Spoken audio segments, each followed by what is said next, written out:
বগুড়া শেরপুর উপজেলার গাড়িদহ ইউনিয়নের চণ্ডীজন গ্রামে করতোয়া নদীর তীরে শ্মশানঘাট সংলগ্ন জঙ্গল থেকে উদ্ধার হওয়া অজ্ঞাতনামা এক ব্যক্তির লাশের পরিচয় অবশেষে শনাক্ত করেছে পুলিশ। শুক্রবার দুপুর 1:15 স্থানীয়দের সংবাদের ভিত্তিতে পুলিশ ঘটনাস্থলে গিয়ে পচা গলা অবস্থায় লাশটি উদ্ধার করে। মৃত ব্যক্তির পরনে ছিল চেক লুঙ্গি। তার শরীরে দৃশ্যমান কোনো আঘাতের চিহ্ন ছিল না। স্থানীয় বাসিন্দারা জানান, গত 2 দিন ধরে ওই এলাকা থেকে দুর্গন্ধ ছড়াচ্ছিল।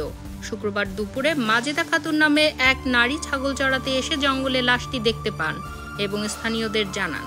পরে খবর পেয়ে পুলিশ লাশটি উদ্ধার করে। শেরপুর থানার উপপরিদর্শক রবিউল ইসলাম বলেন, লাশের মুখ আগুনে ঝলসে দেওয়া হয়েছে বলে ধারণা করা হচ্ছে, ফলে শনাক্তকরণে সমস্যা হচ্ছিল। পরিচয় শনাক্তে বগুড়া ও সিরাজগঞ্জ সিআইডি এবং বগুড়া পিবিআই টিমকে খবর দেওয়া হয়।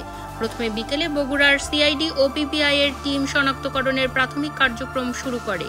পরে সন্ধ্যায় সিরাজগঞ্জ সিআইডির টিম ঘটনাস্থলে গিয়ে মৃতদেহের আঙ্গুলের ছাপ জাতীয় পরিচয়পত্রের সার্ভারের সঙ্গে মিলিয়ে লাশের পরিচয় নিশ্চিত করেন।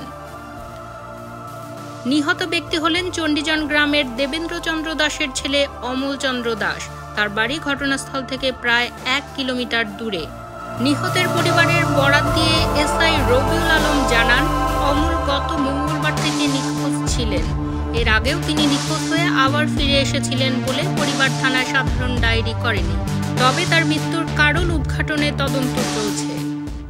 শেরপুর থানার ভারপ্রাপ্ত কর্মকর্তা শফিকুল ইসলাম বলেন, লাশটি ময়নাতদন্তের জন্য শহীদ জিয়াউর রহমান মেডিকেল কলেজ হাসপাতালের মর্গে পাঠানো হয়েছে। এ বিষয়ে আইনগত কার্যক্রম প্রক্রিয়াধীন।